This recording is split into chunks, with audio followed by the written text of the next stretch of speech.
Okay, so, like, are we ready to dive into this whole OpenAI thing? Let's do it. Because the numbers are, well, kind of mind-blowing.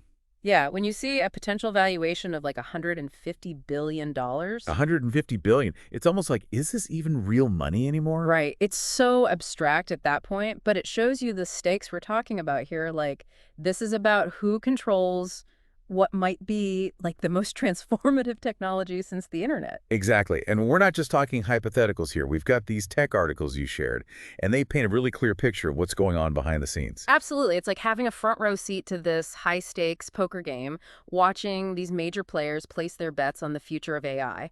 And the first thing that jumps out is Microsoft. They are all in on OpenAI, dumping tons of money into this partnership.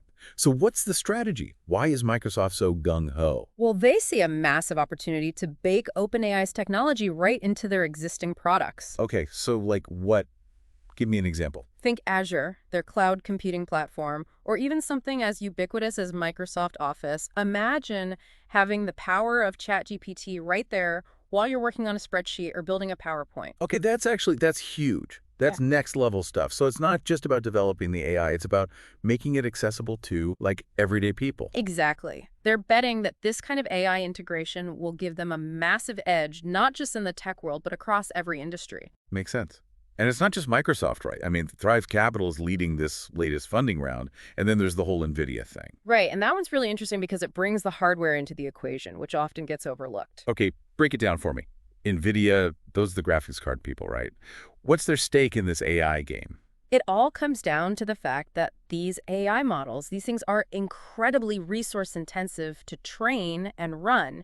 You need an insane amount of computing power, and that's where NVIDIA's GPUs come in. So Nvidia is basically supplying the picks and shovels for this AI gold rush. Exactly. They provide the muscle, the raw power that these AI systems need to function. And the fact that they're potentially investing in OpenAI, it kind of speaks volumes about how crucial this hardware aspect is. It's like building a rocket, right? You need those powerful engines. Yeah, you got it. But here's where things get really interesting. Apple, who, is usually at the forefront of any major tech shift, they reportedly were in talks to invest, but then they backed out. Yeah, that's kind of what threw me for a loop, too. Yeah. Apple's usually all over this kind of thing. What's going on there? Well, Apple has always played their cards close to the chest. They're notoriously secretive and cautious when it comes to, where they put their money. They much prefer developing their own technology in-house. Right. Their whole walled garden approach. Exactly. So for them to back out like this, it might be a sign that, well, they have a different vision for AI than OpenAI does. Fascinating. Okay, so you've got all these different players, different strategies, and not everyone is convinced that OpenAI has found the magic formula. But even within OpenAI, it seems like there might be some disagreements brewing.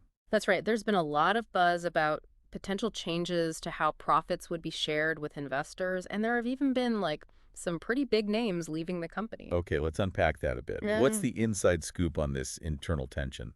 Well, you got to remember, OpenAI, they started with this really idealistic vision, right? AI for the benefit of all humankind. They were even a nonprofit for a while. Right, I remember that. But when you're talking about this kind of money, these massive investments, there's inevitably pressure to, well, generate returns for those investors. And that can create some friction, some tension between the original mission and the realities of running a business. It's the classic startup dilemma. How do you stay true to your values when there's so much money on the line? Exactly. And you have to wonder, did these disagreements, did they play a role in those high-profile departures we were talking about? It's hard to say for sure, but it's definitely a possibility, right? I mean, when you see key people, especially in leadership or research roles, leaving a company like OpenAI, it often suggests that there were some fundamental differences in vision or strategy. Yeah, and it makes you wonder what other disagreements might be happening behind closed doors. But before we go too far down that rabbit hole, let's zoom out for a second. OpenAI's story is just one piece of a much bigger puzzle here. Right. This is way bigger than just one company. This is an AI gold rush. Absolutely. We're seeing investors pour money into AI companies at an unprecedented rate. It's like every day there's a new headline about some mind-blowing AI breakthrough, generating realistic images, writing music, composing poetry. And that's what has investors so excited, because the potential applications are limitless, right? Healthcare, finance, education, entertainment. AI is going to touch every aspect of our lives. Yeah. It's inevitable at this point.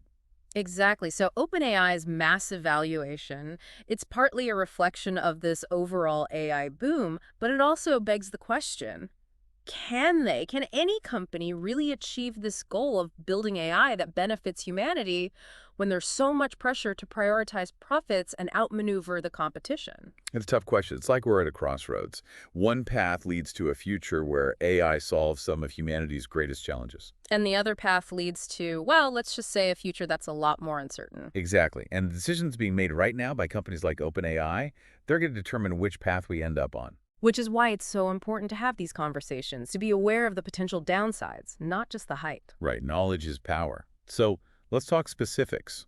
What were these internal disagreements at OpenAI really about? Well, one of the big sticking points, according to reports, was OpenAI's potential move to eliminate the cap on investor profits.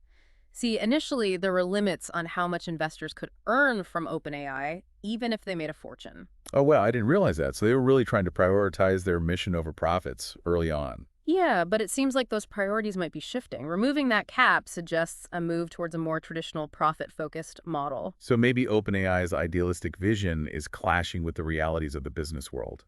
Exactly, and that likely played a role in some of those departures. When high-profile figures, especially in leadership and research, start leaving a company, it often means there's a disagreement over the direction things are heading. It makes you wonder, is this just the beginning? Could we see even more changes at OpenAI as they try to navigate these, choppy waters? It's definitely possible. I mean, rapid growth and sky-high valuations often come with their own set of challenges, internal growing pains. Absolutely. And speaking of curveballs, remember that whole thing with Apple pulling out of the investment game? Yeah. Well, I heard through the grapevine that it might have something to do with OpenAI's most ambitious project yet, something called AGI. Ah, yes, AGI, Artificial General Intelligence, the holy grail for many AI researchers. Okay, so for those of us who aren't, AI experts, what exactly does that mean? So we're talking about creating an AI that's not just good at one specific task, but can learn and reason like a human across a wide range of domains. So basically, the sci-fi dream of a super intelligent machine that can do it all. Pretty much. And while some might say it's still firmly in the realm of science fiction, OpenAI is betting big on AGI being the future. And it seems like that focus, that singular focus, might have been a sticking point for Apple. So it's like OpenAI is going all in on AGI, this ambitious vision, and Apple's like, we'll pass for now. Yeah, it's an interesting contrast, right? Apple, they're all about practicality, user-friendly design. Their whole thing is a controlled ecosystem. Their walled garden, right? Exactly. And AGI, with all its potential, it also comes with a lot of unknowns, maybe even some risks. It's kind of unpredictable. You don't know what a super intelligent machine might do. Precisely. So it makes sense that Apple might be hesitant, right? AGI might not fit neatly into their whole philosophy, at least not yet. Yeah, and Apple's known for its sleek, intuitive products. Yeah. AGI, well, who knows what that'll look like. Right, and there's no guarantee it'll even be achievable anytime soon. It's a gamble. Yeah. So OpenAI's placing their bets on AGI. Apple's taking a more cautious approach. Who's going to win this AI race? What do you think? That is the billion-dollar question, and if I had a crystal ball, well, let's just say I wouldn't be here right now. Fair enough. But here's the thing. The AI field is changing so fast. What we do know is that the choices being made right now by OpenAI, by Apple, by all these players, it's going to shape the future of AI. And that's a future that's going to impact all of us, right? It's not just about which company comes out on top. It's about how this technology is going to be used. Our daily lives, the way we work, even society as a whole. Absolutely. And that brings us right back to that fundamental question. Will OpenAI's pursuit of AGI, even with all this money pouring in, will it actually benefit humanity like they claim? Or will it lead to something, well, maybe a little riskier? It's kind of a double-edged sword. Mm. And it's a question we should all be thinking about, right? It's easy to get caught up in the excitement of all this new tech, but we got to remember that there are potential downsides too. Absolutely. We can't just be passive observers. We have to stay informed, be engaged, ask the tough questions. That's why deep dives like this are so important, right? We can cut through all the noise and really try to understand what's at stake. Exactly. The more we know, the better equipped we'll be to navigate the challenges and hopefully reap the benefits of this AI revolution that's unfolding. Well said. And on that note, I want to thank you, the listeners, for joining us for this deep dive into the world of OpenAI, these mind-boggling investments, and the quest for artificial general intelligence. Hopefully, we've given you some things to think about. It's been a pleasure being here. Until next time, keep learning, keep asking questions, and stay curious.